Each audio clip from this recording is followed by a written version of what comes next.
Author, PJ Media contributor, Fox News guest, and commentator for The Federalist, Denise McAllister and her family are in fear for their lives after receiving threats of rape and murder because of her pro-life stance and her comments on Twitter. And these are the preachers of tolerance?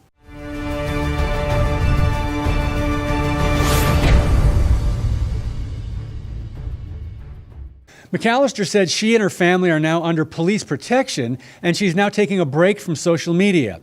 McAllister explained, quote, "I am facing legit death and rape threats because I've dared to call out women who are hysterical about abortion and to challenge them to be responsible and not to elevate sex to the point that they're willing to kill human life to avoid their responsibilities," end quote.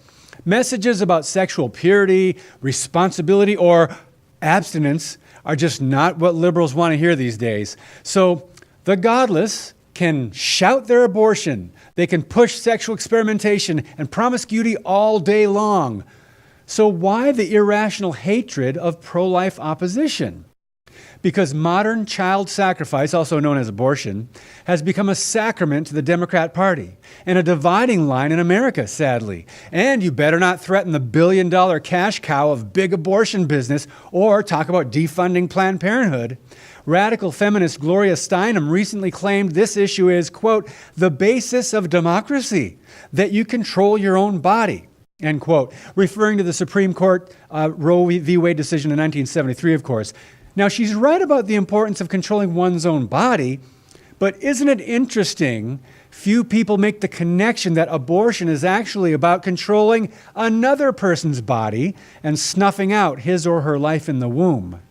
How do you explain the fact that when a pregnant woman is murdered and the baby in her womb also dies, the killer is convicted of double homicide? 2 lives. Anyway, Denise McAllister is right, and I admire her for telling it like it is. Yes, just like the 1960s, men are also responsible to have some self-restraint. It takes two, right? But women should show some self-respect. In a tweet that triggered the left, McAllister stated this, quote, "At the root of abortion hysteria is women's unhinged desire for irresponsible sex. Sex is their god. Abortion is their sacrament. It's abhorrent as women have flung themselves from the heights of being the world's civilized force to the muck and mire of dehumanizing depravity," end quote. As a result of her provocative but truthful statements, rape and death threats were sent to her, even saying they know where she lives, and McAllister and her family are now on home watch by the police.